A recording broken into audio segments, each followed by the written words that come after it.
আমি কি বহিষ্কার হয়েছে? ধন্যবাদ আপনাদেরকে।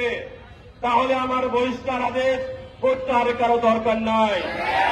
আপনারা আমার সাথে থাকলে আমি অনেক দূরে এগিয়ে যাব ইনশাআল্লাহ।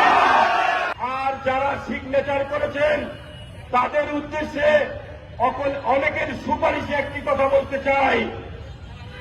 যারা বিভিন্ন প্রতিষ্ঠানে গিয়ে টেন্ডারবাজি করছেন, যারা বিভিন্ন সময় বাস মালিক সমিতি দখল করছেন, ট্রাক মালিক সমিতি দখল করছেন, ওই 27 নম্বর ওয়ার্ডে ওয়াটার্স পার্টির অফিস দখল করে উদ্বোধন করছেন, জাতীয় পার্টির অফিসের সামনে জায়গা দখল করছেন, এই ডান পাশে জনগণের রাজশাহীর মানুষের প্রাণের প্রতিষ্ঠান ব্রিটিশ কাউন্সিল দখল করছেন, তাদের বিরুদ্ধে ব্যবস্থা গ্রহণ করতে পারেন না?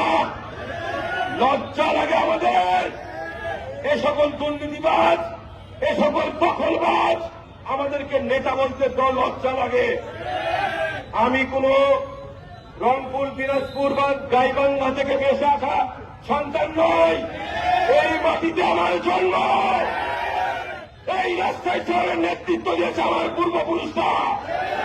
আমার দাদা রাজশাহী পৌরসভার চেয়ারম্যান ছিলেন এস.এম. জাকারিয়া সাহেব, তার বড় ভাই ছিলেন জনাব ইমরান আলী সরকার মন্ত্রী।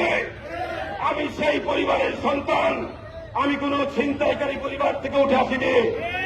অতএব আমি জনগণের সাথে ছিলাম, জনগণের সাথে আছি, জনগণের সাথে থাকবো ইনশাআল্লাহ। আমার নেতা জনাব তারেক রহমান আমাকে যেটা ফোনে বলেছেন, আমি তার এক ধাপও এদিক ওদিক সরব না। আমার নেতার নির্দেশ অনুযায়ী আমি আগামী দিনে পথ চলবো ইনশাআল্লাহ। আপনাদের কাছে দোয়া চাচ্ছি, আপনারা আমার জন্য দোয়া করবেন। আমি আপনাদের